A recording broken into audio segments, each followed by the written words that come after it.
everybody, what's up? Welcome to my favorite shitty movie. It's me, Todd, one of the co-hosts of the show.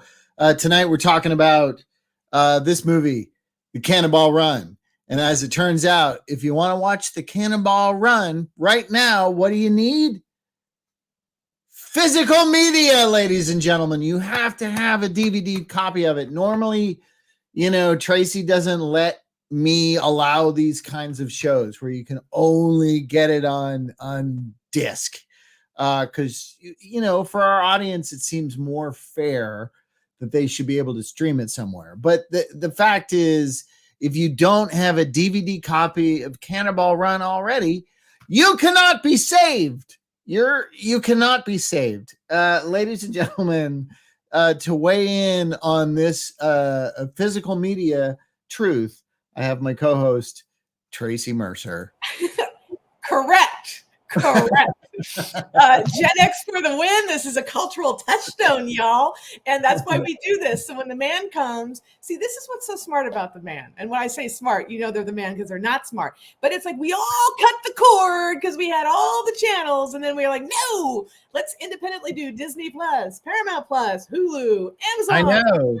It's HBO, Showtime. At the time of Cannonball Run, a lot of people don't realize this, but Cannonball Run, it came out in the theaters in 1980, I think. 81. And then, or 81, right. And it was the years 82 to 84, I think, were the only thing you could see on HBO was the Cannonball Run. It was the only thing, but now it's hard to get. It's crazy. It's a vast conspiracy and somehow tied into Gotcha, which you also can't get unless you have physical media, as we found out in the early days of the show. Yeah, Gotcha. That's a great movie. You can't get Gotcha. That's a complicated thing for all of us. I love seeing this film so much because I think, like a lot of kids that were really lucky and had cable, or perhaps fathers that, let's just say, stole things with the Betamax off the TV thing.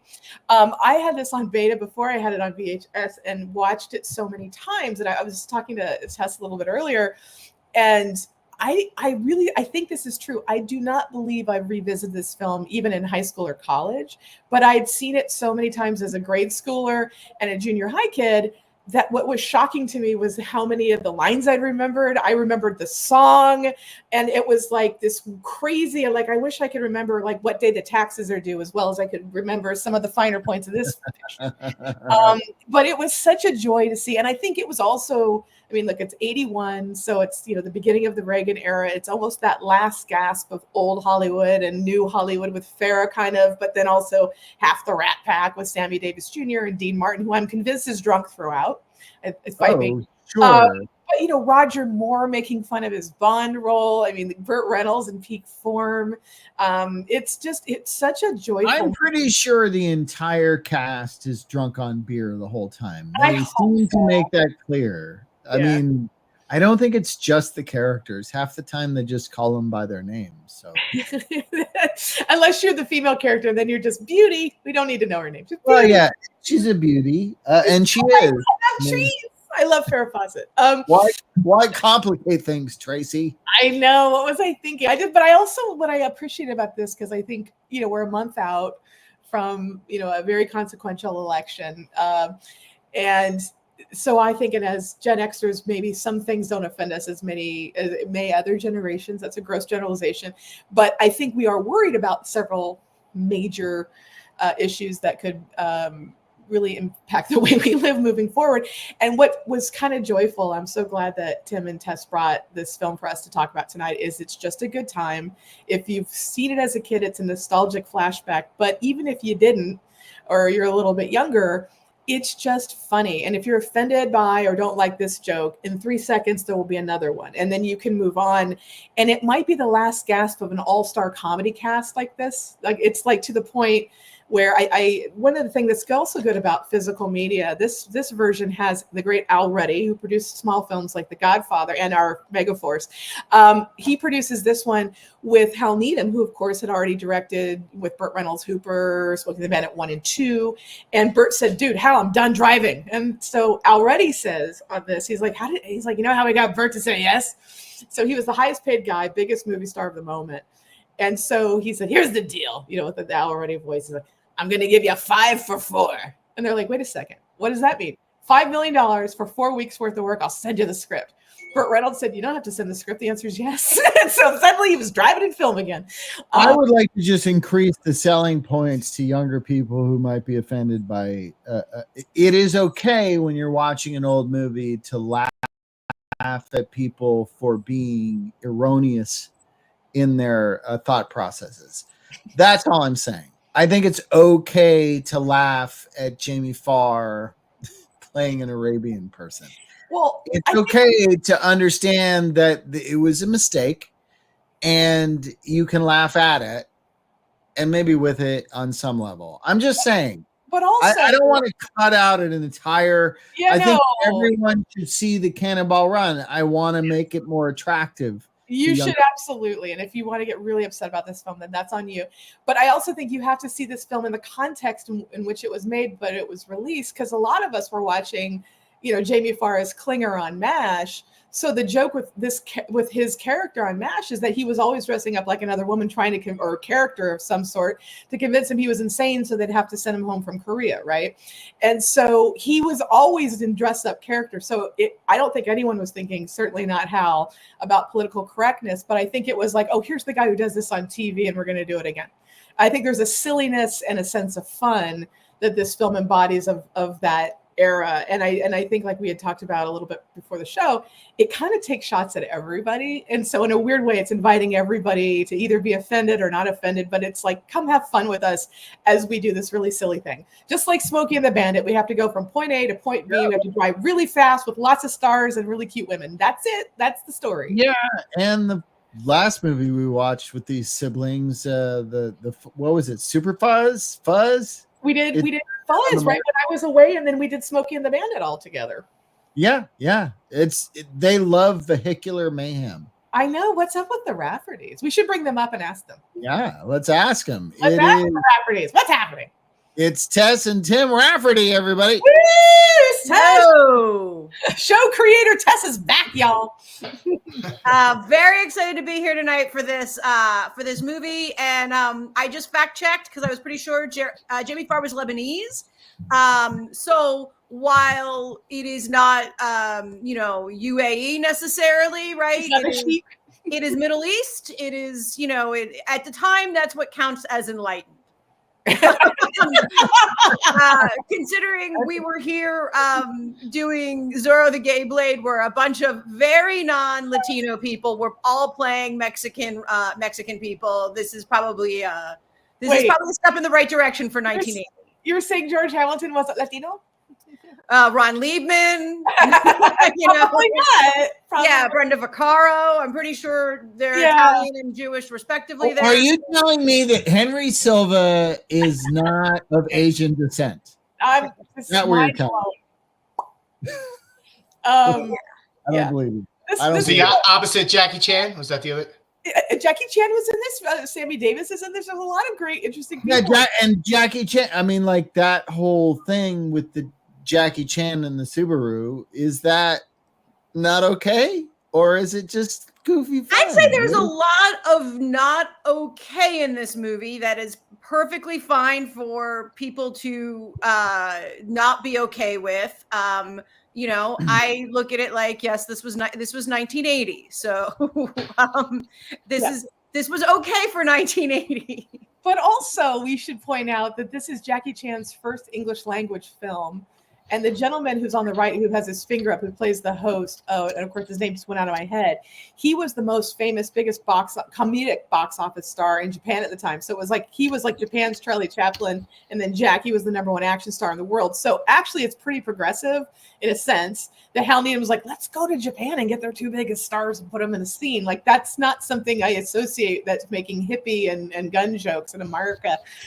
So he's doing. And again, he's poking the bear at every. Needham was paying homage to great stunt work, which Jackie Chan did, which is why he was, infamously you couldn't insure him in this country because he did his own stunts and they were insane. But Hal, in a way, brought him over here because it's his first American thing. So it's like a stunt. That's a Hal Needham thing. Is you bring the stuntman in, you make them a part of the thing, you make them bigger than just the stuntman. You give them Yeah, bit part or Jackie's whatever. already like a box office star too in his own country. So I just props to that. That's a big deal because then Yeah. Jackie came on, and it took a while before like I think Rush Hour and other things made him a bigger star in our country. I think the first one I remember seeing of Jackie Chan's in the States was Rumble in the Bronx. I think that was the first one. That was the first one I remember being marketed. It was Dimension did it. Thank you, Weinsteins, for all you've done. Well, maybe not all you've done, but yeah. Well, the films. The only issue is that Subarus are Japanese and Jackie Chan's Chinese. Oh, yeah, that's true. But now Jackie Chan has done a remake of The Karate Kid as the sensei. So it's all Jackie Chan's fine with the mix-ups. He's a man for all seasons. He's great. Okay. A siblings Rafferty talked about the first time you both saw this movie. Were you together? Was it at home? Was it in the theater? Was it on replay? Talk to us about your first experience with the film. HBO. Did we not see this in the theater? Not me. Is it rated R? No, it wasn't. No, it's a PG. Yeah. Oh, you could see nipples back then in a PG movie. Yeah. You can see Farrah Fawcett's nipples in a shirt.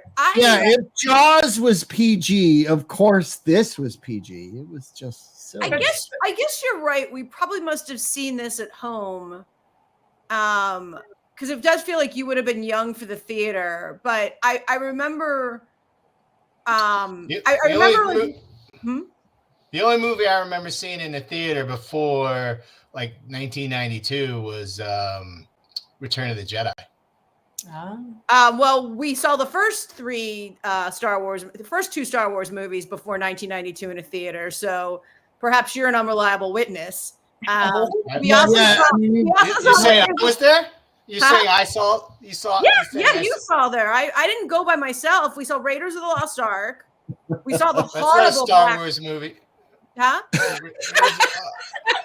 Temple of Doom. I've seen Temple of Doom. I don't remember Raiders of the Lost Ark in the theater. We saw that in the theater. You were too little. We saw that terrible movie, The Black Hole, which was like, that was.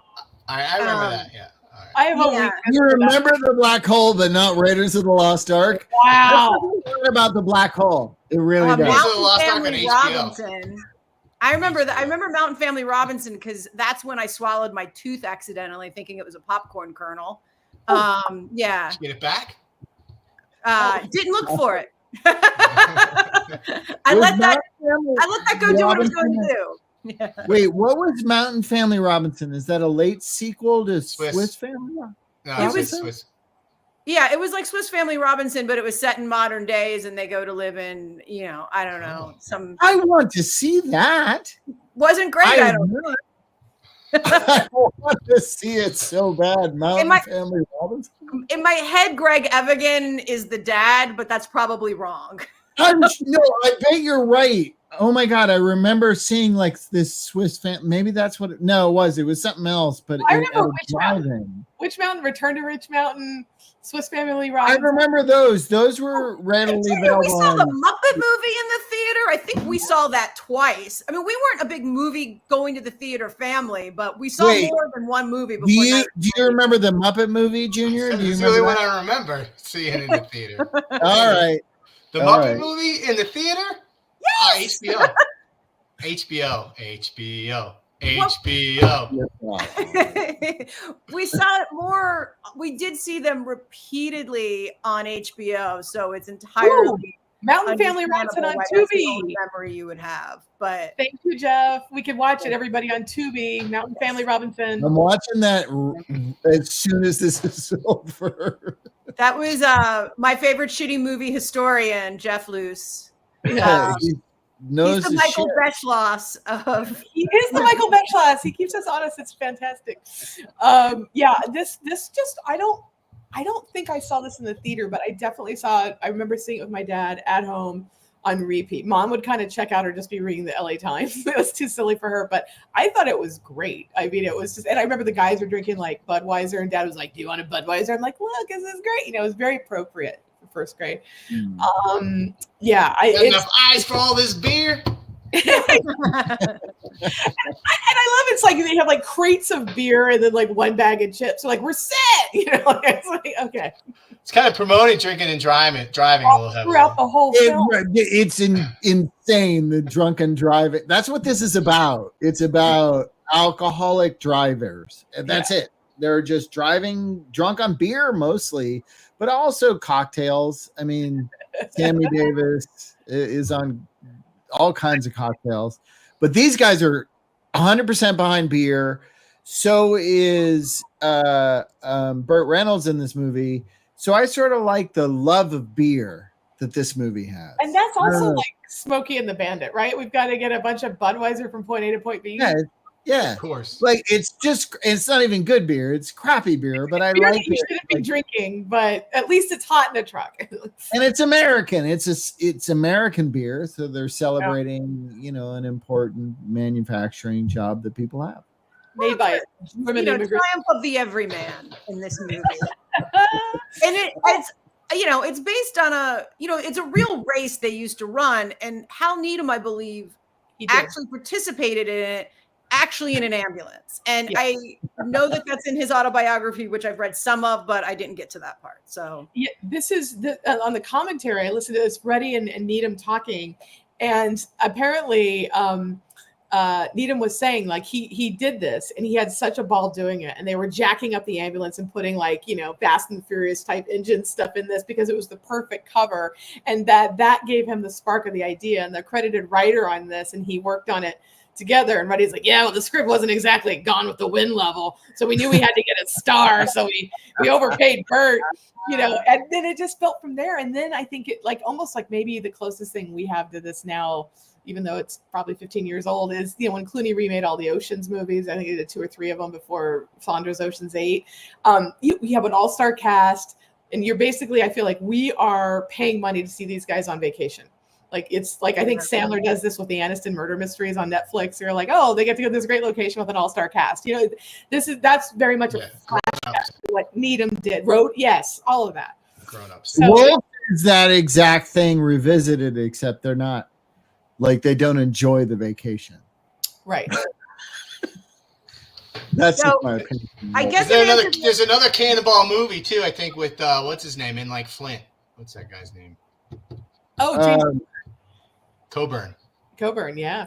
Yeah, there's like another Cannonball. And there's like a gumball run. What do you mean? I got the Gumball Rally as part of. It came with Cannonball Run 2. Wait, yes. What's Gumball Rally?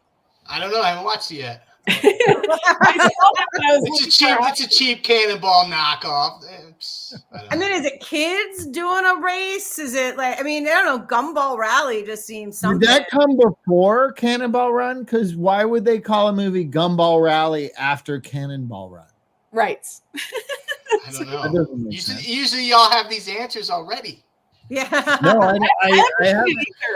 I've heard of Gumball Rally, but I never really thought about it this deeply before. Yeah. Well, the fact that they put on the disc was weird. Interesting. And the other thing that I picked up that I thought was fun was that you've got like the great Sammy Davis Jr. Showing up for most of this, playing a priest, and with, of course, Dean Martin. And apparently the Jewish guy they wanted to hire to play the priest because they thought that was funny was Don Rickles. And, Sammy Davis was going to play another character allegedly. And then Don Rickles was like, wait a second, more people pay to see me in Vegas than Sammy. And you're going to give him more money. And he's like, I won't do it. And Hal's like, that's cool. And he's like, well, Sammy's wearing his, Star of David. So I guess that works. And so that became how he got to play the Jewish guy dressed as a priest. Because Don Rickles was a baby? He just was like, I should make more money and I should get better billing. And I don't understand that. And so they're like, that's cool. Anyway, Sammy will do it. It's fun when egos fuck people out of jobs. It's fun. You know what? The joy of seeing these two together is just like, it's great. And they're back in the sequel. They're back for more in the sequel. Except they're not priests. In the sequel, there's 2 nuns played by Marilu Henner, right? Yeah. And some other, I'm totally blanking on it, but like famous old school Come on, movie Luce. star. What's that? I said, come on, Luce. He's got to look it up. Is Luce. Shirley MacLaine? Luce. Shirley What? MacLaine. Yeah, it's MacLaine. Oh, it's yeah, Shirley for sure. MacLaine. Because she played one of my favorite. Thank you, Brian Houston Yeah, came up with Shirley MacLaine. Thank you, Brian. Because Shirley MacLaine was at Two Mules for Sister Sarah with Clint Eastwood, and Shirley MacLaine is like one of those bizarre hybrids that has to be seen to be believed. It's a good one. That's a crazy movie. I highly recommend it. I like that movie. Yeah, it's like that and Cat Ballou are like two of my favorite. How did these get made? Let's get I think to the point about D. Martin and Sammy Davis Jr. and I think what's great and why we feel warm fuzzies, what's nostalgic about this movie, and I think one of the reasons we loved it as kids is that it really is just, it's such a compact movie in so many ways, right? I mean, it's 1 hour 30 minutes. They're handling a lot of different characters and storylines, and it's got this amazing cast. And for many of us as children at the time, this was our first introduction to these people who had these like really long careers, and this was just a turn they were all doing. Whether it was Roger Moore or Dean and Sammy, and even Peter Fonda, who I didn't know until 2 nights ago was in this movie. Yeah. He's doing a send up of his Easy Rider. Yeah. Well, when I was a kid, when you guys were taking this in on HBO all the time, I got to see it eventually on network TV, and I loved it at the age I was, simply because there were cars crashing all the time, right? And I like, that is stereotypically a boy thing. So you as women or girls at the time also enjoyed it. Was it because of the fun star power of the cast, or do you also like seeing cars crash and explode and stuff? Well, I had slightly older parents, and so I was allowed to see a lot of things I probably shouldn't have seen. So I knew who most of these people were already. So to me, it was like, ooh, it was like seeing Friends. Like, I thought that was really exciting. And it wasn't so much the cars crashing for me, but I think for me, it was the star factor. Like, I loved Burt Reynolds. I was obsessed with Smokey and the Bandit 1 and 2. I'd seen Hooper, and I was really moved by Hooper. Like, I remember crying. I saw it like the network debut. I was like, ABC movie. And I was like, oh my God. It was so, I remember Mom, like when he's like getting dressed in the back, she's like, well, this is a setup of the male bullfighter genre. I'm like, what? I'm like in first grade. But like, I was so into it, but you felt the pain of what these guys had gone through. And I thought Needham, did such a good job with that. And so for me, it was really the stars. And I was such a Charlie's Angels fan. Like, not a surprise. Kate Jackson was my favorite, the smart brunette who solves the crime while the other two are wearing bikinis and brushing their hair. I didn't relate to them as much, but I liked that Kate could solve this shit in a turtleneck. And but Farrah's so pretty and she's so fun. And I don't like dumb people generally as a rule, and the dumb blonde thing has not worked for me. And I think you have to be really smart to play an effective dumb blonde, i.e. Marilyn, et cetera, Jean Harlow. These are really right ladies. And I think Farrah, because she's so beautiful, I don't know that people gave her enough credit. She's a very good comedian. Like, I think her timing is great. She just owns who she is, and there's a, I don't know. It's like, she's this Texas girl who's very comfortable in her own body. And I just think that she's like the spirit of that age. And I think it's like peak beauty for her, peak beauty for Bert. And you look at them, and when people are like, but aren't you excited about Timothée Chalamet? I'm like, no, I'm not, because I grew up in this era being told that like, you're supposed to look like, that, and like, I should not outweigh you if you're a movie star. And so I don't know. I just feel like there's something magical about this cast, and Dom DeLuise, I feel like he doesn't get enough credit either. I worry that maybe if you can't see this movie, do 30-somethings know him? Do 30-somethings know him at all? He's so good. His work is a lot with Bert. And again, if you don't have the physical media, it's like we talk about the conspiracy against Goldie Hawn. You cannot get Goldie Hawn. Yeah, what the fuck, man? She's a genius too. Do people know her? I hope so. I don't know. Nothing changes. She lives down the street, actually. Really? I was Yeah. daydreaming today that there would be, as I've daydreamed before about a Goldie Hawn 4K UHD box set of her movies. Yes. Today I was like, why isn't there at least a Blu-ray box set of Hal Needham movies? Agreed. There's so many, like from top to bottom, from Cannonball Run to Rad. We should have all of those in a box set that we can watch whenever we want. Well, Yeah. from Smokey and the Bandit to Rad, you know, that's Yeah. Send me an angel. Send me an angel. I think I think it, you know, I mean, it, you know, it's, I think in that it's funny when things crash, or it's certainly funny when things crash when you're that age.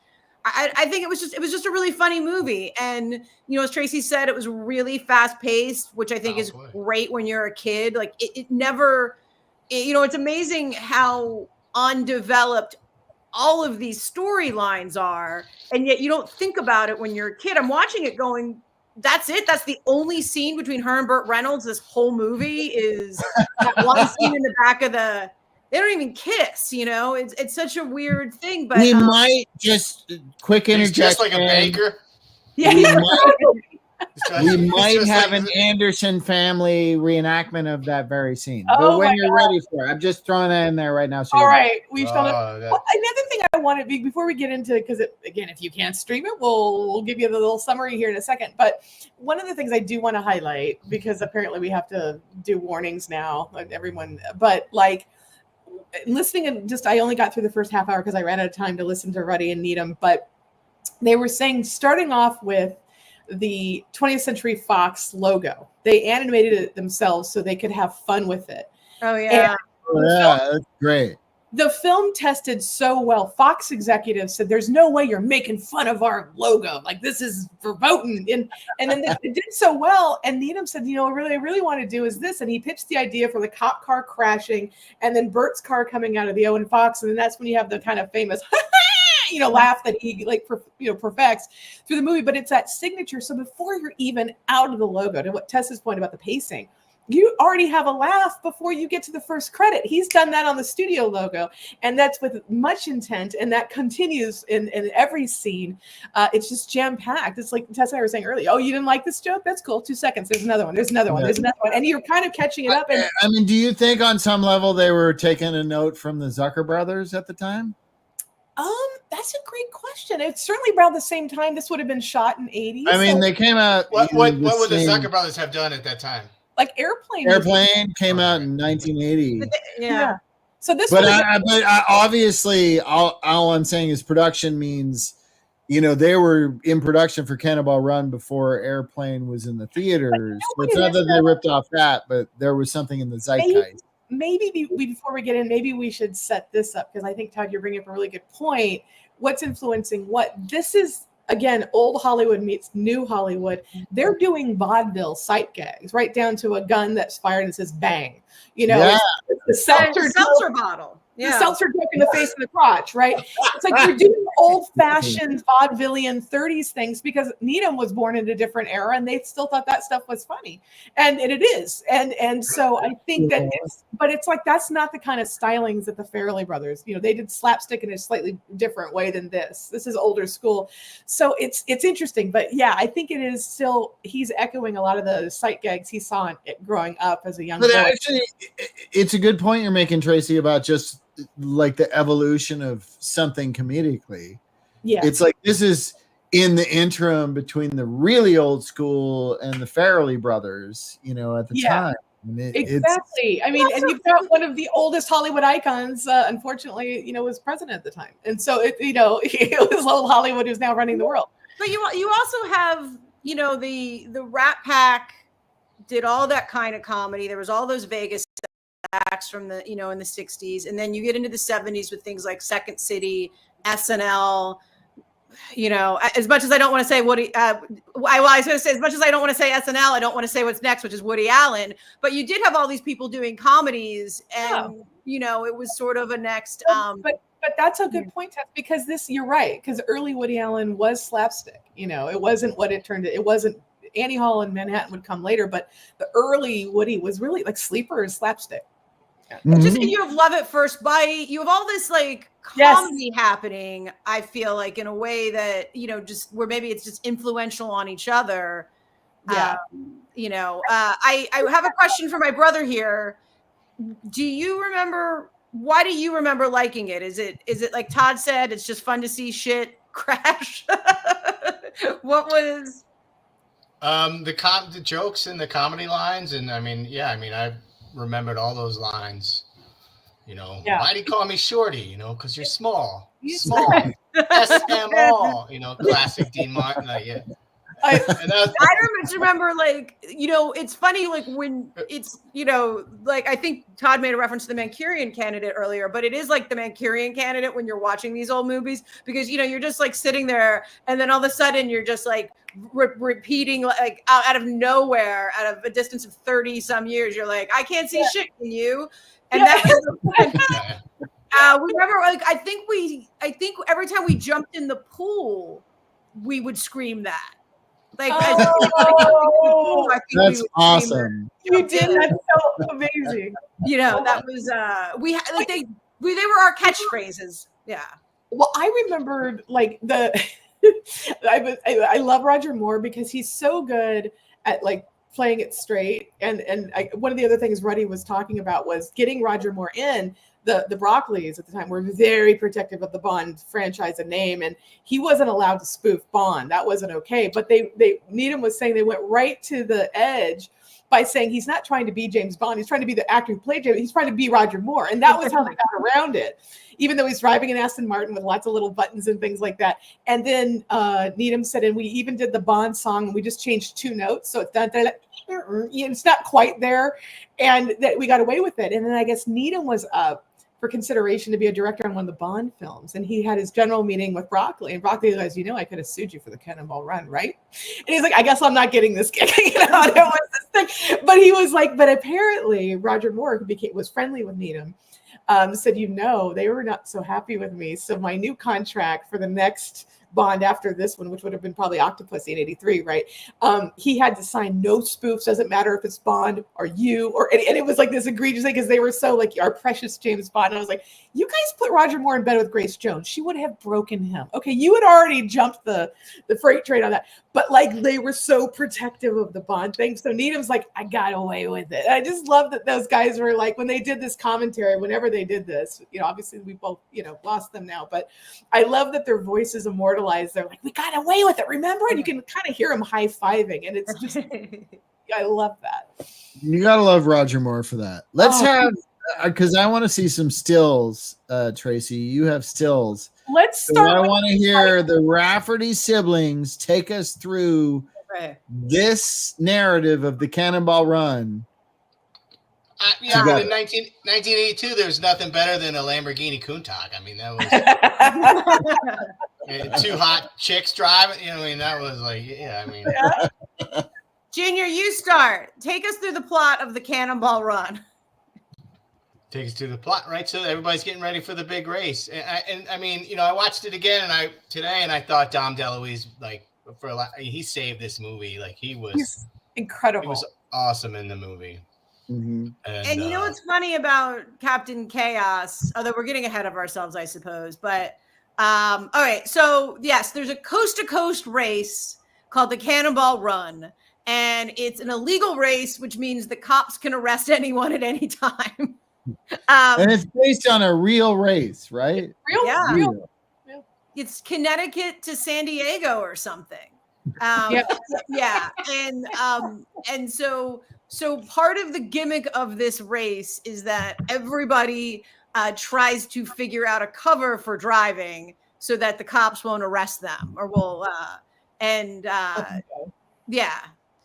We have the 2 priests in the Ferrari.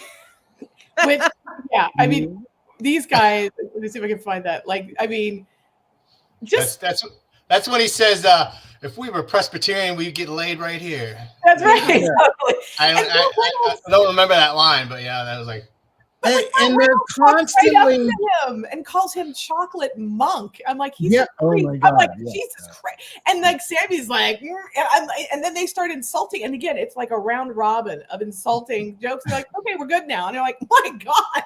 They're in the Brat Pack together. You had to be able to roast the shit out of each other in the Brat Pack. I guarantee it. But we also have like great Terry Bradshaw, who, manages to lots of car stunts, like, Terry and was it Meg Tillis, right? Mel Tillis? Yeah. They drive their car into the swimming pool because I think Hal just wanted to make sure he had a reverse shot of this going on. Yeah, why wouldn't you want that? You have like 5 girls in the same bikini. And then these two Traffic girls. Delightful. I mean, I would just like to say this about Terry Bradshaw. I've heard Terry Bradshaw talk so many times in my life, and this is the only time that I've heard him make sense is in Cannonball Run. Everything he says makes total sense, and I'm on board with everything he says. I'm like, yes, you should get more beer and drive faster. Yeah, all that makes sense. At the same time, like they're not no sports commentary he ever did made that level of sense. That's all I'm saying. It's also worth pointing out that Mel Tillis, for anyone who wouldn't know, which is pretty much everyone at this point in time, the Black Hat. Yeah, Black Hat. Mel Tillis was a country and western singer who had a horrible stutter except when he sang. And he would do these little things from time to time, and his stutter was the joke. So just so you know, like everyone gets made fun of in this movie.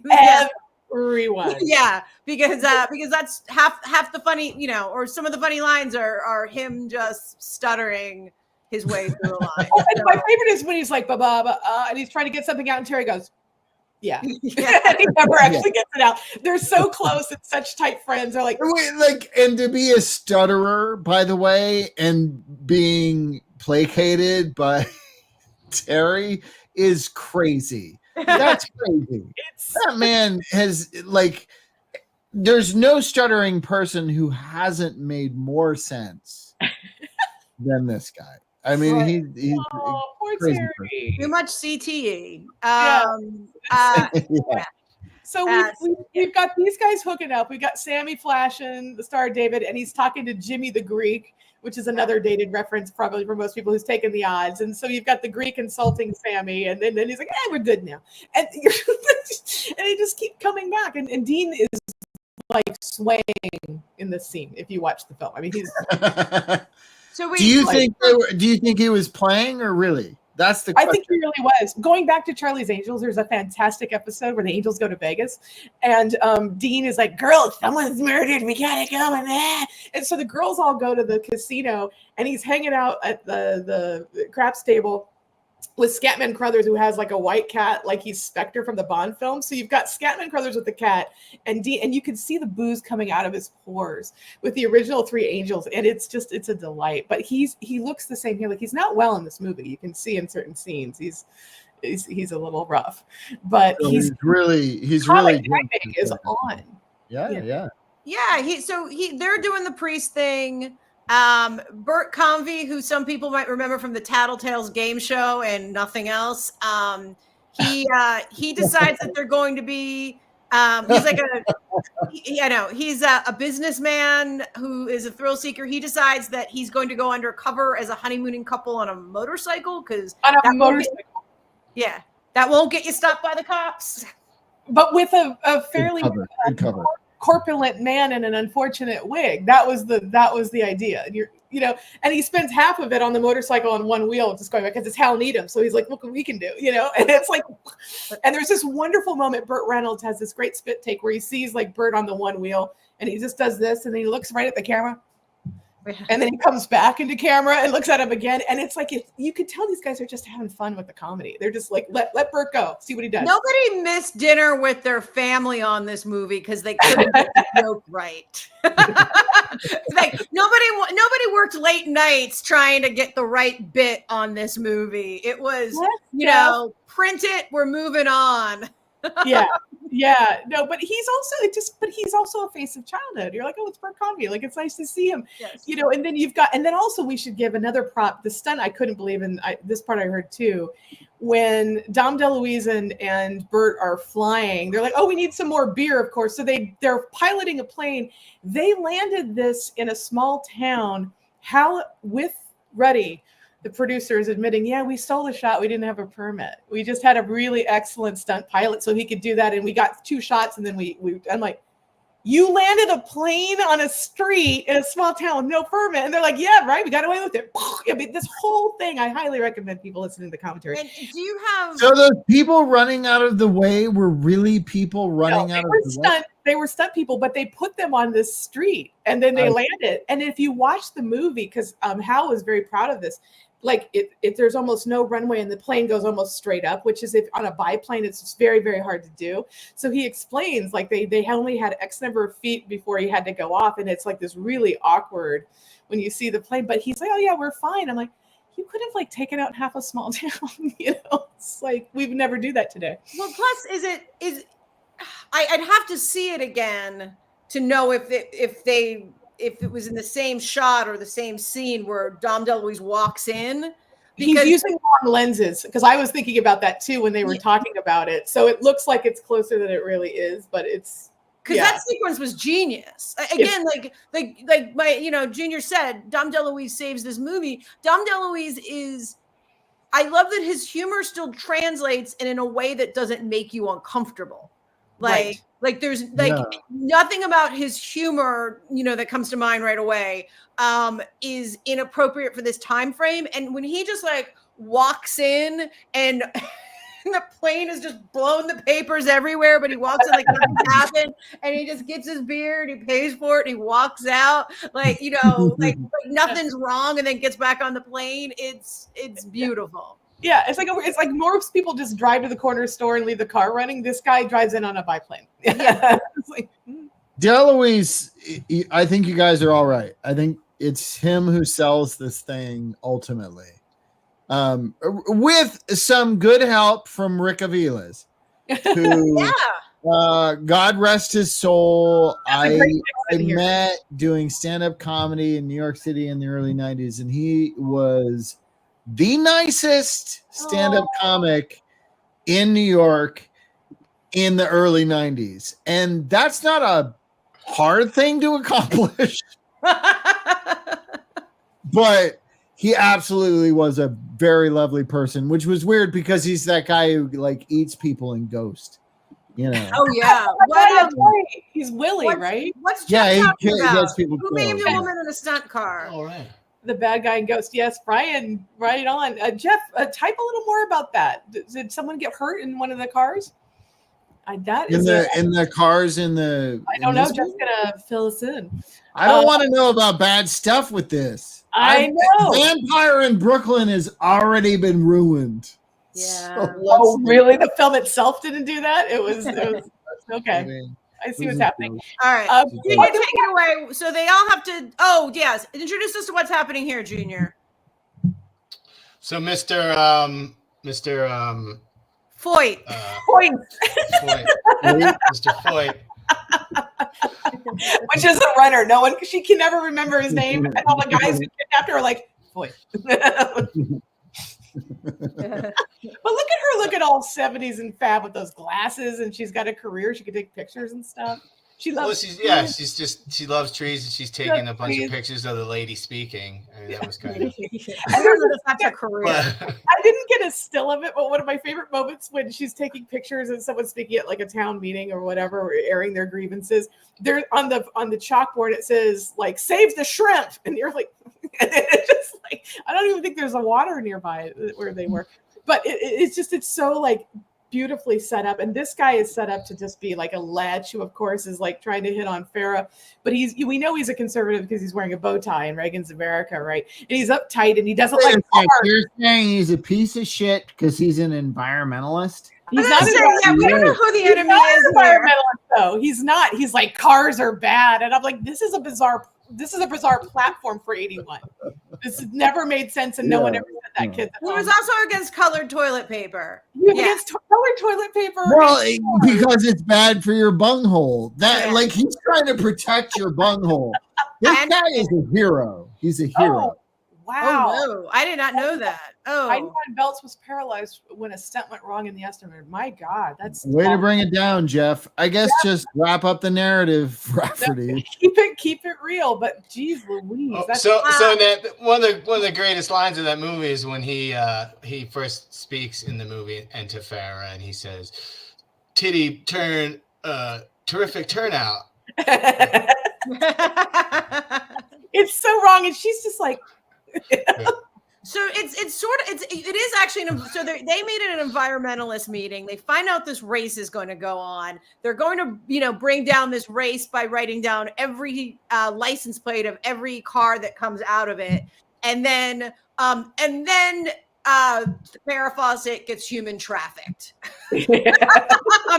somewhere along by JJ. Yes, so Burt Reynolds and Dom DeLuise have settled on using an ambulance as their car to go cross country. They need a patient, and they pull under false pretenses Farrah Fawcett into the car, and then don't let her go when she's like, yes, for 2 reasons, and they don't let her go. Very big reasons to be let out.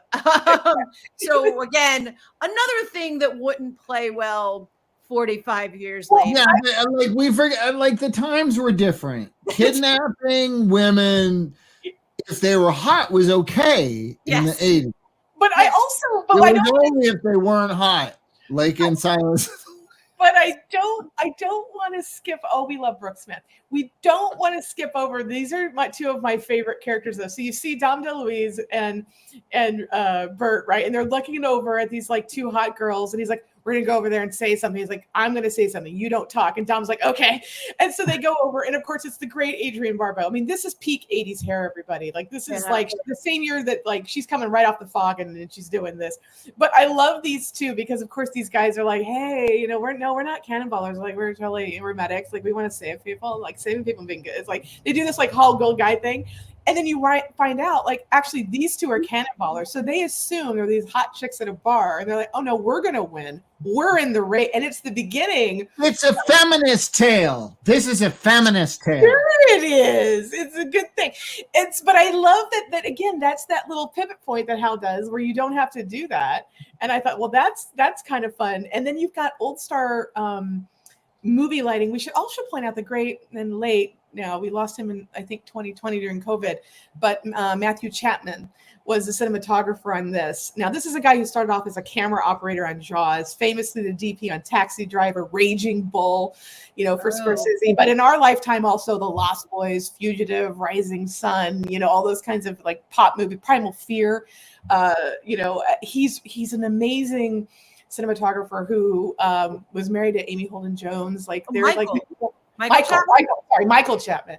And he just did so many movies we grew up with, but he worked with auteurs and he directed several films of his own, as did Amy, a super couple. And then, their son, Matthew Chapman, actually wrote on The Resident, which Amy was also a producer on. I think the showrunner conceived of that idea. Yeah. So the Chapmans are basically, as far as I'm concerned, Hollywood royalty in terms of talent behind the scenes. Really remarkable. But here he is, coming off of Raging Bull, which arguably is maybe one of the best looking films of the entire 80s, stylized black and white, the whole 9. And here he is doing Cannonball Run the next year. So if you want to talk about range as a DP, that might be a good one, from film to film. I love when careers work like that. Me too. With all kinds of actors too. I'd rather an actor who I'm like, I have no idea what this person is in next. Then I know he'll look good running is not enough for me anymore. I'm 53. Shit. Anyway, let's get back to the narrative. He sees Farrah. So everybody, this is the longest scene in the movie, by the way. In a movie of 90-second scenes, They get through 3 songs in this one bar scene. Somehow it's where look how handsome he is. He's handsome. They're pretty. They're charming. It's their meet cute, and then everyone's going because like they're gonna get liquored up and start driving at night. And it's important, I think, to point out that they have to timestamp their card because everyone doesn't start at the same point, and will be a major plot hole later on. Yeah, the ending makes no sense. I'm like, why does it matter? I love the conceit that they're like check in like you're reporting to like Kerr McGee with Karen Silkwood. They're like, it's like I don't think that's probably how we do car races, but and then we're away we go. We get started. Yes. And so Farrah is trying to like he's like, okay, write down this license plate. He's like Alpha Foxtrot. And she's like, what? Like she has no idea. He's like, just give me the pen, right? And so then we cut inside because the ruse is Dom DeLuise was tasked by Bert to sell the ambulance thing should they be pulled over by the police, which they anticipate because they're going to be speeding. I mean, that photo, we need to give props to this actor, the crazy doctor, for his constant middle finger comedy, which suggests a prostate exam, I think. Well, and there's the runner where he's like, where did you get this guy? No, don't tell me. I don't want to know where you found this doctor. He's like, and he's like, don't tell me. Well, all the animals, he goes, well, all the animals there. Yeah. I mean, like, oh, but all the animals there. And I like that like when he's telling Burt Reynolds what he does, he's like, this seems to be enough for me, and he jammed his middle finger directly in Burt Reynolds. You're like, touched his mustache with it. He touched the mustache. Children across the country. This is how we found out what a proctologist was. Everyone had to ask their parents. That's such a good point, Tess, because I didn't know what this joke was about when I was a kid. But I thought it was hilarious that a crazy guy with cross eyes was putting his finger on Burt Reynolds' mustache. Why is that funny? I don't know. I just thought it was great. This is the kidnapping. This is the sex trafficking would-be of Farrah. Human abduction. The abduction, as if it's fine. But I love that he's like, here, let me help you get in. You're like, what is happening? So they steal her. The guy with the bow tie gets left behind because she needs to play the role of the patient, even though she never signed up for such a thing. It's important to note, I just realized that throughout this narrative, Burt Reynolds is kidnapping Farrah Fawcett. It's this delightful thing of kidnapping, and she's ultimately seduced by him. And at the same time, Jackie Chan in a Subaru is watching behind the green door. Yes, I caught that this time around. Like, there's a lot of kidnapping women in this movie. What is that? But yes, he kind of absconds with Sally Field a bit in the first Smokey and the Bandit. Like, it's not. So there's kind of 2 Hal Needham movies where women are in cars with him, not planning their day, starting off thinking they were going to be in a car with him. And these movies, it's important to note that these movies came after Behind the Green Door. So that is super important. Yeah, totally. I know that's a great bit. She's like, what do you think? Because we've all seen Smokey relatively recently. I seem to remember that he's accused of kidnapping her, but she had the agency in that. She was the one who was like, get me away from here. She did, but it was a little. She wanted to be kidnapped. You're right. She wanted to be ride. But there's a weird thing in this era too, because you're not that far away. I think you're only 3 or 4 years away from 3 Days of the Condor, where Redford basically breaks into Faye Dunaway's home and kidnaps her. Because ironically, the novel was called 6 Days of the Condor, so they just cut it in half for the movie. But there was no romance for Redford. And peak Redford, they're like, well, we got to get a girl in this, right? That was the mindset. So they thought, what would be acceptable is if Redford just kidnapped Faye, because who doesn't want to be kidnapped by Redford? And you're like, and then has sex with her. Like that's I don't want to be kidnapped by anybody. Like that's really, but so there is a cycle in the film. But if it's Bert or it's Redford, look, let's be honest. at least these women were of age. What we did with teenagers and preteens in the 70s, Brooke Shields, Jodie Foster. That's true story. You could just do whatever you wanted to women in the 70s, and they were all like, it's fine. I also love the idea that he picks Farrah to play the role of the patient. But again, like you've got Michael Chapman lighting her so that she just turns over and this is how she looks. In case you were wondering, genetics. Yeah, but it's just like, I mean, I'm inside of an ambulance. I've never seen lighting quite like that, and I'm here for it because she's a star, and we used to take care of stars. Are you guys suggesting that Hal Needham approached this movie with a male gaze? Because I've had it with this political correctness. Let's move on to the next. This is a Jane Campion film, right? Let's move on to the next. I'm not really a Farrah Fawcett fan either. Oh no! Really? No. What? You're the one. Yeah. Why not? Dude, Saturn 3. What? Like too blonde, not blonde enough? Like, what's going on here with it? Yeah. I just don't like her face. That's totally fair. The hair. Here is honest. There's a lot of If hair. you don't like a face, you don't like a face. There's nothing. Is it weird that I'm asking you to elaborate on this? On the Dr. Pepper scene, that's when he sings the Dr. Pepper jingle. That's But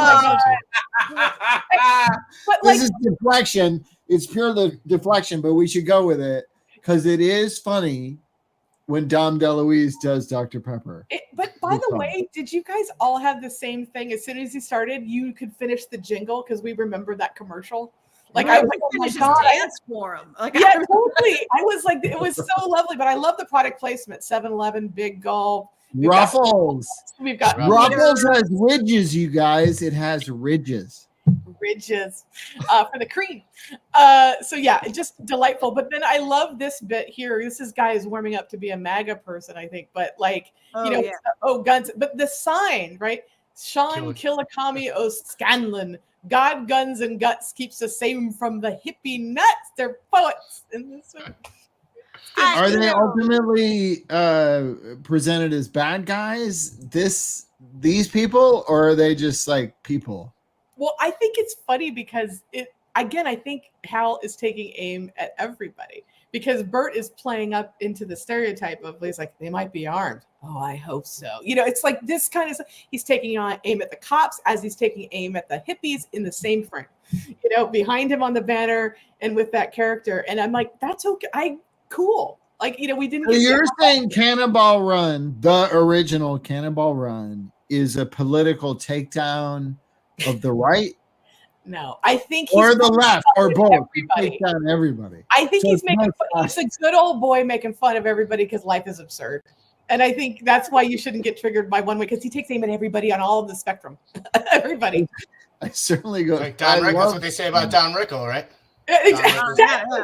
You're right. I was thinking that earlier. Like this was written by Don Rickles. This movie, just all the stereotype jokes. But then there's also like the guy who's like supposed to be the conservative, but it's weird because he's conservative but he cares about the environment. That's a weird combination nowadays. But there's this guy, and of course Roger Moore like leaning into. He's like, oh, we're on a honeymoon, and he buys. Actually, like nowadays, that's just RFK Jr. right or Jill Stein. That's what that is. Yeah, all the useful idiots. But I love the idea that like Roger Moore gets to be like, I'm playing Roger Moore, and you don't even think for a second, I'm driving a sports car of note that could easily and should be in the Cannonball Run, but you're gonna let me go because I'm wearing a tuxedo. And I just love this guy's okay. Like again, everyone's dumb. Like in this, it's like equal opportunity offensive. We should also point out that there's a runner throughout this that we get introduced to really early on where there's clearly some tension. Our father had one of those, Jeff, which may be why my brother does not like Farrah Fawcett. Now that all makes sense.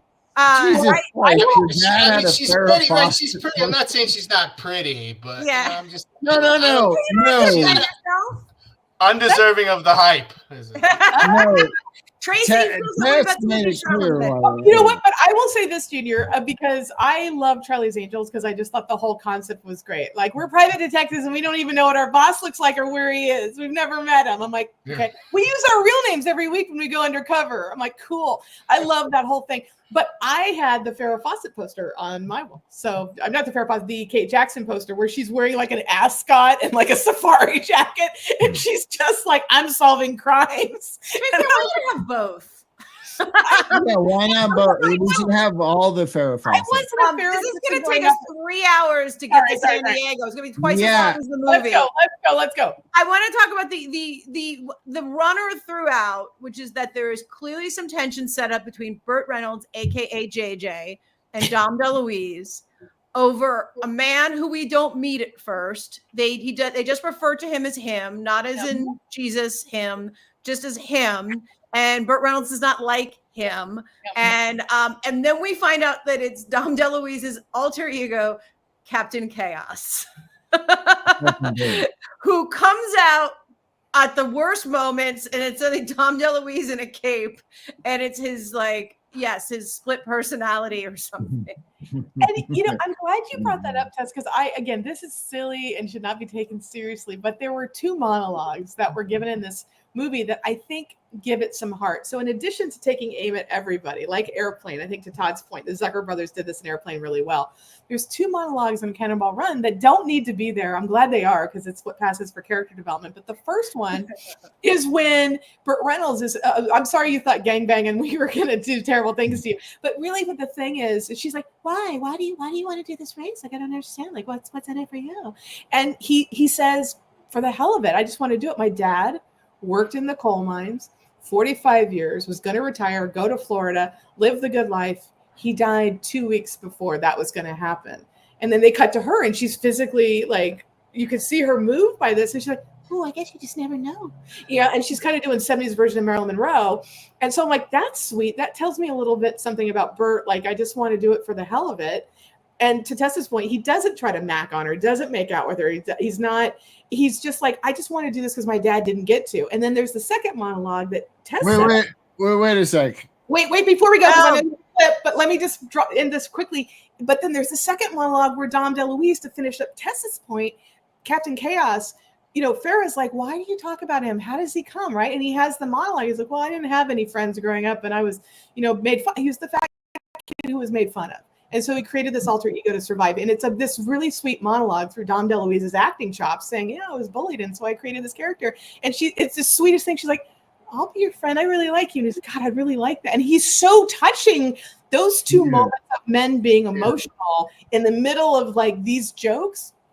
And then you become very worried about Dom DeLuise during the production of this film when you watch the outtakes. Yeah. He gets hit hard a lot, multiple times. I had questions about that too. Okay, so talks about the clip that you have. I have the clip of the first monologue you said. Yep. I would have just put it up there when you said it, but it's one of the only serious monologues that Burt Reynolds gives to, but my wife was not available to play Burt Reynolds. So special guest John Keating will be Burt Reynolds. For my Farrah Fawcett. Oh my God, yeah. Why all the speed and risk? What for? For the hell of it.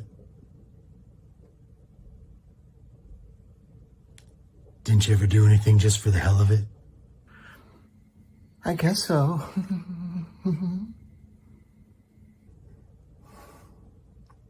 My father used to work in a coal mine. 43 years. He was going to retire, buy a houseboat, move down to Florida, fish off the back of the boat, tell my mom lies.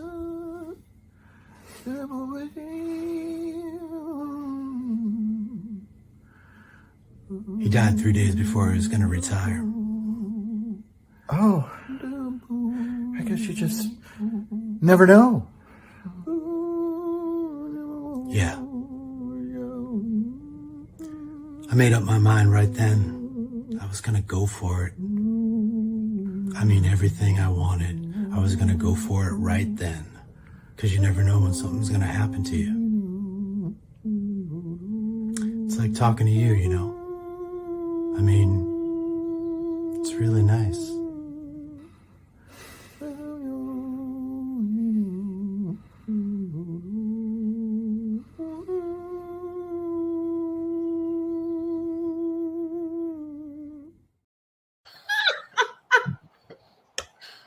That was like Al Pacino and Robert De Niro in Heat. Oh my God. What was that? It was that energy.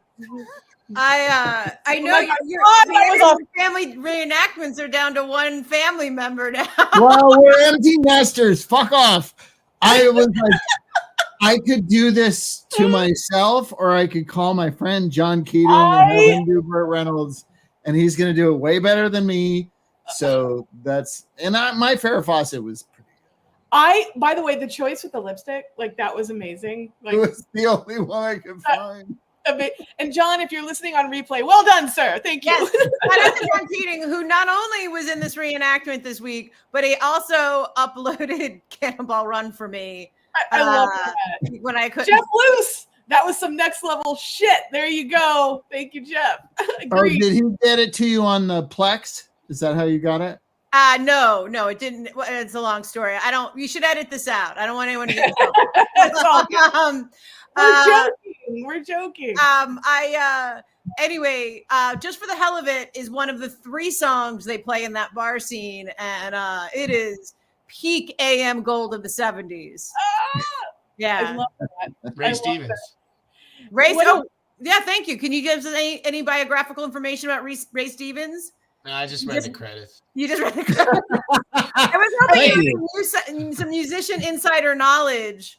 Thank you, Junior. Thank you very much. But again, just for the hell of it. I love it. So excellent. They're on the route. So this is where we get the is it okay, is it not okay? Jackie Chan, like, I'll be damned, a Kojak with a Kodak. I mean, it's funny that I don't think that plays anymore. I don't even know if the kids today know what they may not know Kojak or Kodak. I don't know. No, they don't know either of those things. No. But can I talk about one of my favorite runners in this? I love the Adrienne Barbeau setup where they're like, yeah, we just like show cleavage and we get out of tickets because guys are dumb. So they're like, oh, wait a second. And then they show up with Valerie Perrine matching them tit for tat, so to speak. And she's like, hi, girls. I'm like, oh, my God, it's such a beautiful thing because it's like these girls have gotten away with murder and almost killing people at like 200 miles an hour. And then Valerie Perrine is like, I just thought, oh, that's so good. Turnabout's fair play. You know, it's like, yeah. Was she known for something? What was she in? Miss Tessmacher from Superman the movie. She's that's Miss Tessmacher. But also she got the Oscar for supporting actress for Lenny, the Bob Fosse. Dustin Hoffman is Lenny Bruce. But she's phenomenal. But like, I love that she's not, like at this point, yeah, she'd already been like an Oscar nominated person. Like she's in the Side Adventure 2, and then here she is like, I'm just showing up to like put the girls on display for like a cutaway. Valerie Perrine, you know, you're like, oh my God, like, but that's the thing, the spirit of fun that this film was made in, that, you know, we don't lose that when you watch it. This is just like this year's version of the Cannonball Run, and you may get angry at me for saying this. Oh no, I'm bracing myself.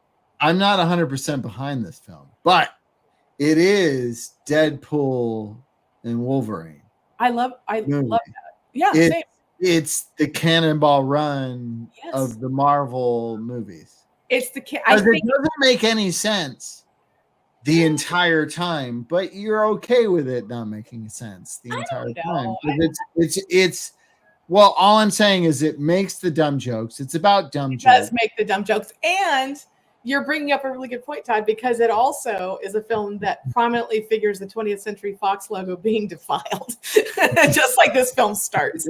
So well done, you. All right. You're right. I made a good point. You made a wrap up the narrative because we're getting late. Yeah, we are getting late. All right. So, then right before they're about to get to the end of the race, Peter Fonda shows up to start a biker fight. because the road's closed. Quite honestly, Jackie Chan's being wasted sitting in a car for an hour and a half. We need Jackie Chan to be Jackie Chan, and he is for one scene, and it's awesome. They have a good old-fashioned stunt-driven fight. It's full of gags, and the whole thing is they're stopped on the highway. And then, yes, Captain Chaos shows up. And then, of course, the highway reopens up. So the race is back on, and they all rush to their cars. And we're in the last 5 minutes of the movie, and they get to the finish line, and they're all rushing. Captain Chaos is about to pull it out for all of us. And then a woman cries out that her baby has fallen in the water. Of course, it's the dog. He says, you know what? I don't want to win this race, even though everyone has a timestamp card. So technically, I could timestamp this whenever and still maybe win. He saves the dog, and Adrienne Barbeau and her friend Hot Pants win. Yes. And, but then what happens? He transforms into Captain USA because Burt Reynolds is sick of Captain Chaos. And then they play us out on some weird like Sesame Street song from a Disney movie. I don't know what happened with that song. And I almost cried because it was like, all of a sudden you hear that song and it's like, okay, what's up with that closing song? Like, I'm so glad you said that, because as I was watching this scene, and also look at the pure joy of Farrah. Like these guys, I think this is practically an outtake that they use, but like everybody is having well, it is. You see, if you watch the outtakes after this, that moment where he hugs Dom DeLuise is the end of the movie. So you see it twice. This is also one of the first, if not the first, where we used outtakes as the credits were rolling. I think as Gen Xers, we would stay. So before Marvel was like, stay through the credits so you can have a bon mot before you go to the thing, Hal Needham was doing this stuff in the 70s and 80s with these kinds of things. And it's just a delight. But the joy, I found myself kind of tearing up going, oh my God, it was such a nostalgia dopamine hit, this film. And it was just so delightful. And the idea that, you know, here they are in, you know, San Diego, apparently there's a full bar, and it's just like, because they've been drinking the whole time, what they need is more alcohol, and it's just a fun film. I love that you guys brought this. Yeah, I love it too. I love it. Delightful. Let's not forget that Mick's first wife, Bianca Jagger, was in it. Oh my God! Yes, right. And great, and held her own. She did what? Was she was with Jamie Farr, right? Yeah, she was his sister. Yeah. Mm-hmm. It was like they show the starring cast, and like you're watching it, and they're like starring, and then it's all everyone in alphabetical order, and then they're like guest starring or like whoever the second tier is still amazing, and then they show like a third tier of people, and you're still like, oh, I recognize some of those names. Yeah, that's what I'm saying. I mean, like the character actor work in this movie is so great. Phenomenal. Yeah, to see like this amount of not famous but still recognizable that guys is part of what's awesome about this movie. And the sequel too. The sequel has even more that guys. One of the things Al Ruddy says in the DVD commentary, he talks about how long the opening credits are because it has this point all of the stars, and he's like, we had 29 cards, and when this played on the big screen, people started to clap because every time a name came out, people couldn't believe it. Yeah, oh my God. It was this thing, but he's like, we were getting standing ovations for the opening credits because we had the hot girls and the hot car. He's like, by the way, that's my doctor's car. And then they and then they had all these like starry names, and everyone was clapping, and it was like, everybody was happy because the people they had done cocaine with in the bathroom, their names were now on the screen, and that's a great time in cinema. I'm telling you, it's an amazing feeling. Junior, I want to ask you, because I know you've loved this as a kid. You guys saw it a bunch. I know Tess told me that. But watching it again today, what were you left with? Like when it ended, were you also kind of tearing up, or just like, oh, that was a good? How did you feel watching it today? I laughed a lot through some of the opening scenes, Dom DeLuise. Yeah. And then I don't know if then it was like halfway through, I was like, this is a shitty movie. I'm like, this one really is the definition, right? Like, and I think I noticed like Burt Reynolds' hairpiece was not consistent. I don't remember noticing that. I was like, there's this one scene and I was like, it's hairpieces. I didn't know he had a hairpiece. Yeah, like it does not look like this for the whole film, people. Okay. Yeah, I don't remember. It's funny, like when he's talking about his hamster. I had been here sooner, but my hamster had a panic attack, and I just couldn't leave him. Well, it's funny because like the hair is bad when you first meet him, and then by the time he's hitting on Farrah, they've gotten him a better hairpiece. I was saying to Tess today, things you don't see when you're a kid is you don't notice toupees, and I didn't notice this shot when I was a child. But like they just I did. Yeah. But it's like I think it's all in the spirit of fun. But I mean, did you think it held up though? I mean, as much as you're like, oh, it's a shitty movie, but did you have fun with the whole thing, or did you think it was a pacing thing, or what was? There was. I mean, I probably laughed at the same. And like I said, I've been repeating these lines, for the equipment one with the duck, equipment. Yeah. I say that all the time. I'm probably revealing something about myself. But, and Bert does that with his mouth. I remember doing that as a kid. Yeah. Like, what's the line? What's the line, Junior? Well, he's like, "Oh, you guys are cannonballs," and they're like, "Yeah, well, you haven't seen our equipment." And then Bert, equipment. Yeah. And Don always like laughs really hard when you. Oh my God! So, Tess, what about you rewatching it? What stuck out for you today? What did you feel about it? I think it's a chance to see a lot of greats do their thing, and like I said, it's a compact movie. 90 minutes. They squeeze a lot of storylines into it. I don't know if I was in I must have been in double digits the last time I saw this, but barely, right? 10, 11, maybe 12. I laughed out loud. I'm literally watching it on my computer, laughing out loud and at places. And again, it is equal opportunity not aging well in places, without a doubt. But it's still, again, you get to see a lot of greats working, and it was a giggle. And I don't think any of it's mean. None of it's mean. Yeah, that's a good point. Yeah, it's like we work in tropes, and some haven't dated well, but I never felt like it was cruel or mean. It was just like everyone's just having spit takes. Mm-hmm. It's one of those, I think we've said in different ways all along, everyone looks like they're having a good time on this movie. Yeah. And they're all like, we're just making a movie. Yeah. And for the viewer, I think when you see a cast this talented, this amazing, and they're all having a good time, I think it totally. Oh, that's a good point, Jeff. It plays into the audience's response to that. I think you can sense the fun they must have had on this. Jeff Luce, for those listening and not seeing the screen, Jeff is saying this reminds him of Fanboys. It's a destination movie with a lot of famous people making cameos, and I think that's right. Todd, wrap us up. For you, what was it like revisiting it for the show? Oh my God! I mean, I watch this movie a lot, so.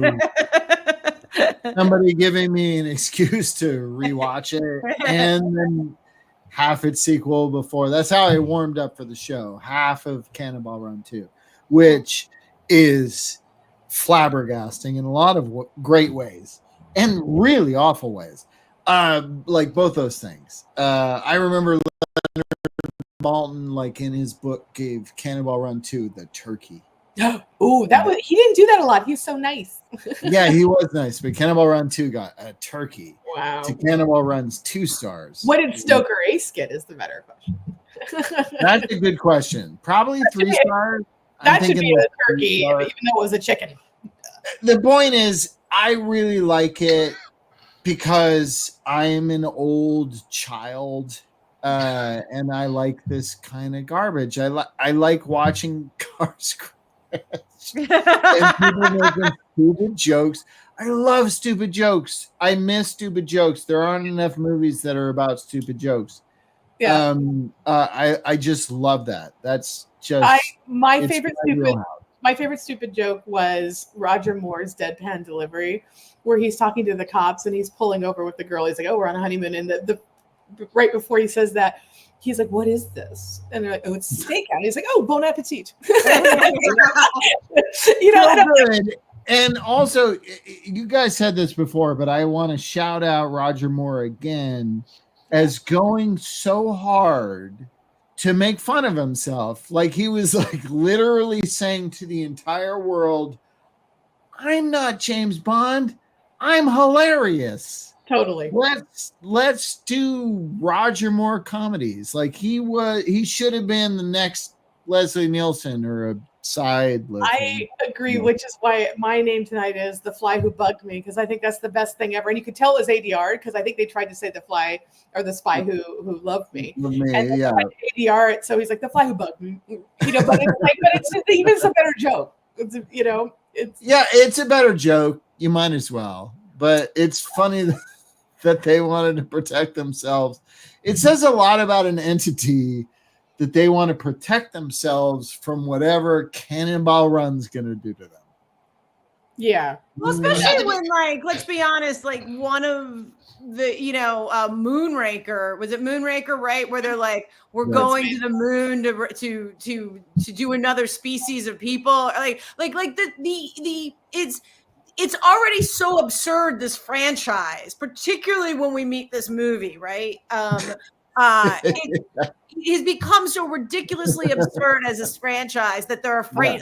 Like anything Cannonball Run can do can be like realistic in comparison. Well, I think that's a great point, because it's like that thing. It's almost like you've gone one step too far when you're jumping the shark. Where they're like, what we need in the '80s? We got to put James Bond in space. Yeah. It's like when our beloved Friday the 13th is like part 10. We should put Jason in space. Like, why? Actually, just real quick, that was a good choice to put Jason in. Great. We need to do Be Bad, Be Best, because I'm pretty sure my brother has to get up and wrap it up. I'm off all week. Are you all right? Oh, I didn't know. I know that you normally. You can step late. Okay, we'll take an extra 40 minutes. No, Be Bad, Be Best. Todd, you go first. Be Bad or Be Best. So these are, Tim, just to remind you, these are movies that we're going to present to you. You decide if they're so bad nobody should see them, or they're so bad it's awesome and everybody should watch it. Okay? Mine to start with is another car mayhem movie. It's a remake of a car mayhem movie. It's called Gone in 60 Seconds with Nick Cage and Angelina Jolie. Be Bad or Be Best. So, what's the deal? I'm going to say Be Bad. I've never seen it. I'm just going to assume. I don't think either one of those actors does anything bad with any sort of sense of humor about it. So that's a really good point. Yeah, so I'm going to assume that there's nothing even like remotely that you can appreciate as a parody about this movie. So it's that bad. They're both like coming off Oscars, and this is like, sure, let's just do that. Yeah. It's like, let's let Bruckheimer give us all the money to cash in on our Oscars, right? That's what it is. Yeah, you're right. Anyway, so Junior, just to refresh your memory, you don't have to have seen the movie to be judgmental about it. I have seen the movie actually several times, maybe twice. The first time I saw it, though, we called it Out in 60 Seconds. Oh! Whoa! I don't know, Nicolas Cage. He's kind of like Kevin Costner, where like it's always the same character. It's just like Kevin Costner playing Kevin Costner in another movie. It's like Nicolas Cage playing Nicolas Cage, and I like Nicolas Cage. His hair always looks weird. It's a problem. It's a problem again. Yeah. His hair always looks weird. What's wrong with it? Before we get to Tracy's opinion, just to know your history with the Gone in 60 Seconds franchise, have you seen the original movie from the 60s or 50s where they crash up, I think, over 230 vehicles. It was Like the this, record at the Gone in time. 60 Seconds is a remake. Did you see the Right. original? No, but I know that it's like there was like one chase where like they really actually filmed that. It's like a real live scene, or whether they're actually That's driving right. to the. They wrecked a lot of I've heard cars. that. I think it They was the had record to. at the time. It was the record at the time in the original. Did you see it, Tess? The No, original? no. More I'm- so than in Blues my Brothers. head- There's a lot of wrecked cars in Blues Brothers. Yes. Yeah. No, Blues Brothers, I think, like took the record after the Yeah, original. this was Gone in the 60 original. But I think because John Landis was, before he killed people on the Twilight Zone, was a film buff who wanted to top the record, so he did the count intentionally from the original, I believe. I can show you. I'd ask him worse- more, but he's not with us anymore. I can show you worse things about John Landis on extras on DVDs I have. He takes the jurors that acquitted him on the Twilight Zone murders out to a very expensive lunch every year on the anniversary. What's your movie, Tracy? Give it to me. I'm going to say I saw the original, which I really like, and I hated the new version. So there you go. Be bad. The one that I wanted to talk about, because I was actually curious what y'all thought. Let me put this up. Make sure I don't put the wrong one. This is the new Salem's Lot movie. Zaslav was going to bury it, and then Stephen King got to see a copy of it, which seems right since it's based on his book, and he loved it, and he tweeted about it. And the King fans said, "Why is Zaslav hiding this from us? We want to see the new Salem's Lot." Not everybody saw the Tobe Hooper 1979 version, and we wanted to redo it, and you guys made it. Why are you hiding it from us? And Stephen King is somebody that Zaslav didn't want to piss off, so they just threw it out for October. And I was curious if people had seen it. It's relatively, I think it's only been out for like 2 weeks, maybe, or a week and a half. Be Bad, Be Best, Salem's Lot. And if you haven't and seen this, but you've seen the original, or you want to judge the poster, Be Bad, Be Best. What y'all think? Junior goes first. Looks creepy. Sorry. So that's a Be Best. Do you think people should watch it? Based on the poster art. Did you see the original miniseries that was on TV in the David Soul, Starsky and Hutch fame? No.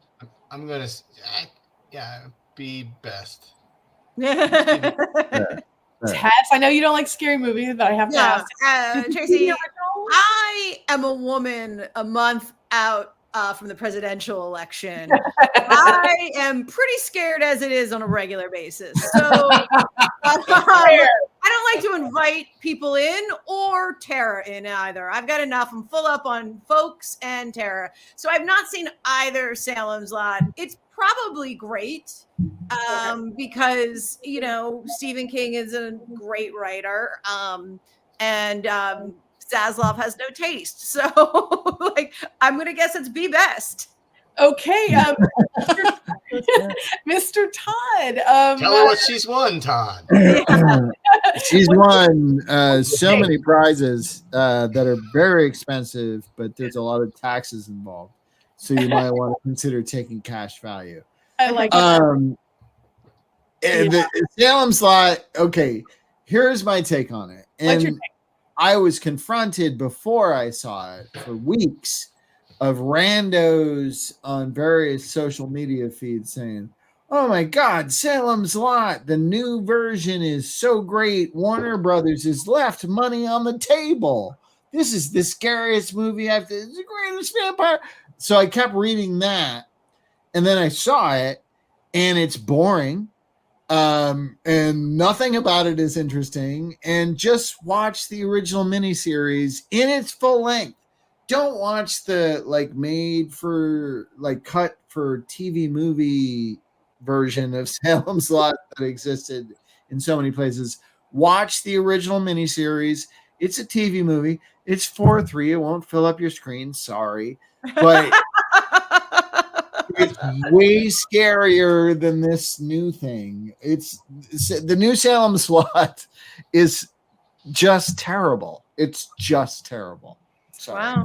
So I will say, since we're in spooky October whatever. Thank you, by the way. I realize it's a departure from October for you guys to do a movie that's not frightening. So no, this is our shock.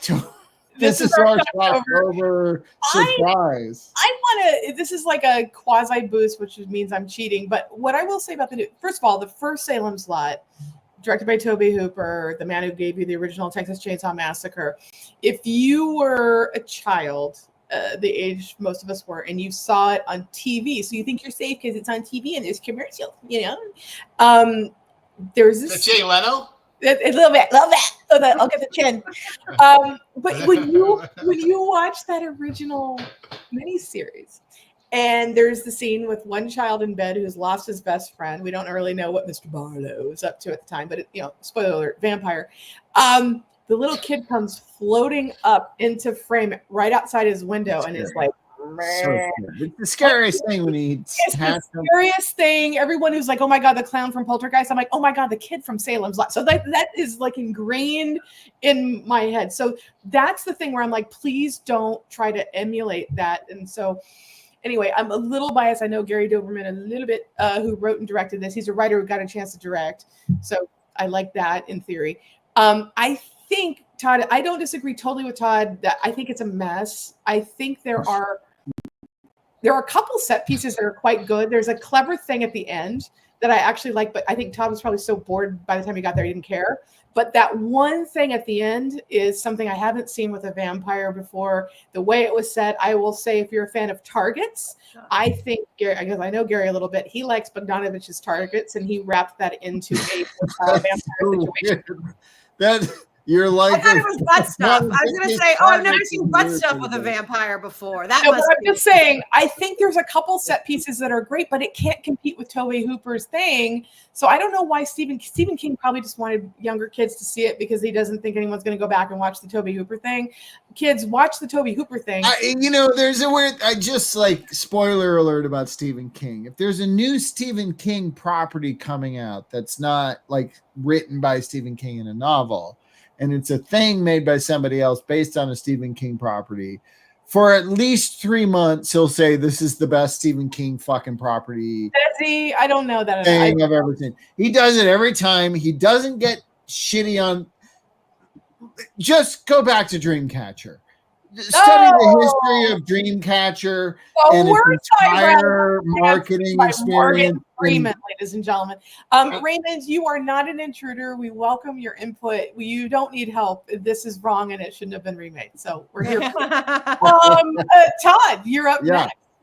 Oh yeah, no, we need to do another. Jesus Christ, we're going on too. We are, but all right, we'll do this fast. Junior, all right. So cool. When bad films happen to good actors, Tracy, you go first. Segment. This is our new segment. So when bad films, it's a bad movie, and a certain person maybe didn't deserve it because it's too bad. Yeah. All right. Yeah. So all right. Tracy, Want me to go first? Okay. So my entry into this one came out, I think, a year or 2 years ago. What is time, really? I'm going with David O. Russell, the guy who threw a chair at Lily Tomlin, but is allowed to continue to work. He did Amsterdam at like way too much money with people like Christian Bale, Margot Robbie, Denzel Washington's kid, Chris Rock, Anya Taylor-Joy. Oh, who else we got in here? Oh, we got Michael Shannon. We got Robert De Niro. Let's see. We've got Alexander Bola. We got Taylor Swift, y'all. Come on. She gets run over by a cart and you don't care. She's that talented. Timothy Olyphant. I like Zoe Saldana. Yeah, Zoe Saldana. we've got a lot of amazing people. This film is almost unwatchable. Fox Searchlight put them in. First of all, you don't need like Margot Robbie and Anna Taylor-Joy that she's like using baking soda and baking powder. Like you just, like. But here's the thing, like this is like a killer cast that most people can't afford. And I just think it's an unwatchable movie and it's not worthy of any of their talents. And it bummed me out. And it was funny because I'm old enough to remember when everyone hated Amsterdam and they blamed Margot Robbie as if all those other people weren't there. And in the same year, she had Babylon and everyone wanted to hate her on that, even though it was Damien Chazelle's problem. And she did her job and everyone said she's over. And then the next year, she is smart enough to be a producer and star of Barbie. And everyone's like, she's a star again. I'm like, she was always a star. She did her job in this. She did her job in everything she's ever been in. She's the closest thing to Michelle Pfeiffer we're going to get. She's gorgeous. She's funny. She can do comedy. She can do drama. She can do it all. And she can produce. So we will have none of that. Amsterdam was blamed on her. I say no, it's David O. Russell's problem. And my God, this cast, I'm so offended still. When bad films happen to good people. I'm quite frankly offended. I worked with David O. Russell on a Kentucky Fried Chicken commercial, and he was lovely. Pete Russell? Was it Pete Russell? No, it was David O. Russell. I know what he looks like. What is Did it? he I thought it was just KFC now. Can you still call it Kentucky Fried Chicken? Yeah. Well, okay, sorry. Oh, I showed my age. You're right, Junior. KFC It was with a EOR. KFC. It was Yeah. small And we also sandwiches. talk about how it's not only Kentucky Fried Chicken is gone, it's KFC to Junior's point, but they've also remade the Colonel so he looks younger. I'm like, he's the Colonel. He was never young. Why are we doing this? I The was life just expectancy wasn't as high. Hashtag weird. Old white Southern guy called the Colonel. We're already into murky waters anyway. That's like KFC, yo. Yeah, like we're already like They hire specific people for their ads. All I right. don't know what their we're- reasons are. last Todd, do you have a movie that's bad? Yeah. bad Let me give you my. I'm very thing. glad you did a commercial. You did that commercial though, and that he was nice. Show do, Colonel. Show. I'm trying to make a joke. Don't get mad. All right, here's my bad movie that happened to a good person. Oh, It's Ice Cube? more vehicular mayhem. No, Ice Cube deserves everything. that he Martin gets from Henderson. Cinematically speaking, Mark Henderson deserves Mark? everything. I am talking about Jay Hernandez. Maybe doesn't deserve Torque, but the person who doesn't deserve Torque in my mind is Adam Scott, who I very much like and does things that I love. he's great. And Torque is so stupid. I love Torque. I'm not saying I hate Torque. I'm just saying I love Torque. Amsterdam. But maybe the Torque bomb maybe hurt Adam Scott's career at the time, and he was backed up a little. I don't know how these things work out, but that was just my. Well, I remember when Martin Henderson turned down Wolverine because he was still doing a Mission Impossible, I think part 2, and that's how Hugh Jackman got the role, who I think is the best person for that role. And his career went on a different trajectory. I think had he been Wolverine, it would have been interesting to see what would have happened, but it was like two words colliding. Yeah, that's a good point. I don't know. I mean, it's hard to imagine anyone because he was so good. It's All hard right, to- so our last mini round here that we have, we're boosting. We end on a positive note because we love you people and we love movies, no matter how bad they are. This is the lightning round, sort of. We're talking to each pick a movie that we want to boost that you may or may not be aware of. It can be old, it can be new, it can be lost, it can be found, it can be all those things and regained. Todd, you go first. All right, I'm sticking on the vehicular mayhem thing, cross-country road trips. This is my favorite cross-country chase movie. It's called Vanishing Point. Oh, yes. It's from the 70s. It's a drive-in movie. It's delightful. It's a guy who has to take a car from one place to the other in way too little time, like Cannonball Run. But he has to stop for gas, and when he does, weird stuff happens. So I think it's kind of a perfect cross-country road trip Americana movie. Oh, I agree.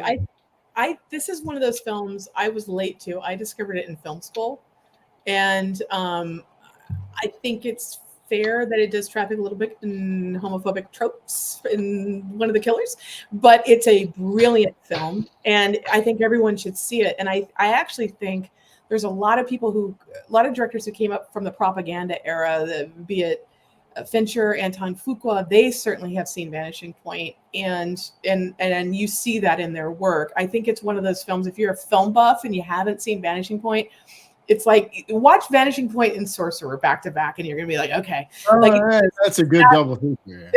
It's that level of vehicular mayhem and violence. Yeah. Okay, so the one I wanted to talk about, a little bit of a boost, and I'm a little conflicted because I think it's a bit of a mess. I think almost like the New Salem's Lot, that I think has 3 set pieces that are extraordinary, lost in a film that's like, what? I think this one is incredibly stylized, incredibly watchable, as flawed as it is. I think it completely goes off the rails. The film I wanted to talk about and boost is Apartment 7A. This is a prequel to Rosemary's Baby, a film nobody asked for. You know, it's, if you're going to try to follow peak Roman Polanski post Chinatown, this is one of the spookiest movies ever. But I want to highlight it for a reason, and I realize this is a kind of a somewhat newer segment, the boost. We haven't done this the whole run of the show. Natalie Erica James, a female writer director, did this, and I think it's really ballsy to try to follow in, not getting into the politics and the reality of Polanski and the criminality, but just, again, when he made Rosemary's Baby, it was a different era and no crime had been committed yet. So I'm going to look at it in that lens. It is absolutely an amazing American masterpiece in horror. However, if you're going to do a prequel in the Dakota Building, that's not the Dakota Building, but it was the Dakota Building, and you're going to put, our gal from Ozark, who's amazing, by the way, in this film. She gives another performance where you realize she's almost like a young Cate Blanchett. She's absolutely gorgeous, but you can dress her down and she can be a real person. She can sing, she can dance, she can be dramatic. She has comedy trap. She's got the whole thing. And so having her as a new protagonist in the same building, Diane Wiest, spoiler alert, does play the Ruth Gordon role earlier.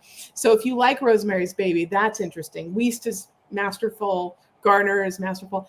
The ending, I think, doesn't work at all, but I wanted to highlight it because Natalie Erica James made a film that I boosted before called The Relic, which came out in 2020 quietly. And again, female writer director dealing with, in that case, kind of the legacy of violence with women that is done to us, with a grandmother, a mother, and a daughter, 3 generations of women in a haunted house. That's more psychological than horror. So Tess would actually like this one because it's not about splatter. It's not that. It's psychological. And so to have her go from a little indie with Emily Mortimer that scored at festivals, but not a lot of people saw, which is why I boosted her last film. I wanted to boost this one, flaws and all, because she is clearly getting notes from a studio in this case. So it's an indie filmmaker working within a system for the first time in a changing Paramount Plus dynamic with changing executives. So I think it's flawed. I think it's interesting. I think this is a woman writer director who has a lot to say, is incredibly stylized, and that as flawed as this one would be, I can't wait to see the next movie. I think she's so talented. So I wanted to boost it and draw your attention to it with, don't expect Rosemary's Baby because you can't, but it's interesting what she goes with this and what she has to say about women now. If in the original Polanski classic, Pharaoh is a married lady whose husband wants to be an actor and makes a deal with the devil, impregnates her, etc. This is the single lady in the 60s, but it's very much a metaphor for the right for reproductive rights, because this film is set prior to Roe.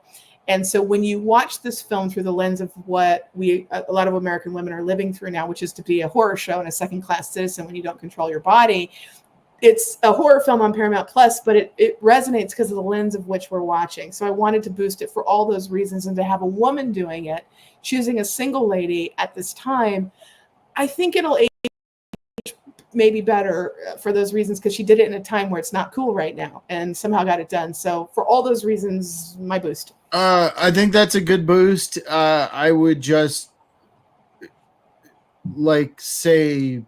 temper your expectations for this thing. You can't compare to Raspberries. But if you could sit through Exorcist Believer and The First Omen, and you thought either of those were okay entertainments or better than the original, as a lot of First Omen people say, then this one is definitely on that level. It definitely worked for me on that level. And come for the feminist horror commentary. Stay for Diane Wiest doing Ruth Gordon. Oh my God. It's creepy and it works and it's wonderful. If it had gone on for 3 more hours, I would have kept watching it for every time Diane Wiest showed up doing Ruth Gordon. I have this fantasy about Dr. Sleep. I admire, I think, Todd, you and I texted about this. I have a Rebecca Ferguson problem. Love her. Rose the Hat should be having her own movie, if not a series. The rest of it I didn't care about. But I love the last 20 minutes. But I understand, we differ on that. And The Shining's problematic, speaking of Stephen King. However, I feel like seeing that movie, like there are moments in that Rose, because I think of Rebecca's personification and Mike Flanagan, like have stayed with me. I think Diane Weiss, to your point, in this movie is going to stay with me. And my favorite thing about Rosemary's Baby, because I don't like Mia Farrow ever as a person or an actress, but that's a different conversation. The best thing she's ever done is Rosemary's Baby. I think Diane Weiss is equal to that level of performance, and it was unexpected because I thought, why would you want to take that on? I mean, Ruth is iconic, and then she brought her own thing to it, and I think that's really hard to do for a fan that is entrenched with Ruth Gordon. That's why I watch Rosemary's Baby in spite of the other person. So we used to call you Damien Jr. That's probably why I've never seen that movie. I was just thinking that. Damien? Every time you say that, Rosemary's Baby, I'm like, yeah, okay, I know that one. Yeah. Yeah. Our mom's name was Rosemary, and we had an aunt who used to call him Damien. I don't know. I want to talk to you, Junior, separate from all these people, because it seems like there's trouble. How are your ears? What's going on? Is there sixes? I don't know what's happening. We don't know any of those references because we've never seen either of these movies. I caught the tricycle scene once as a kid, and I think it freaked me out. But yes, and then we had an aunt who called you Damien. The 70s were awesome. Yeah. Junior, thank you so much for coming on. Thanks for doing the show. Do you guys have stuff that you want to plug for people to check out? Novels, events that your Facebook page? Can we post? Should we? Post, should they go to your Facebook page and friend your band, Junior? Yeah, follow the band. Sure. Okay. Yeah.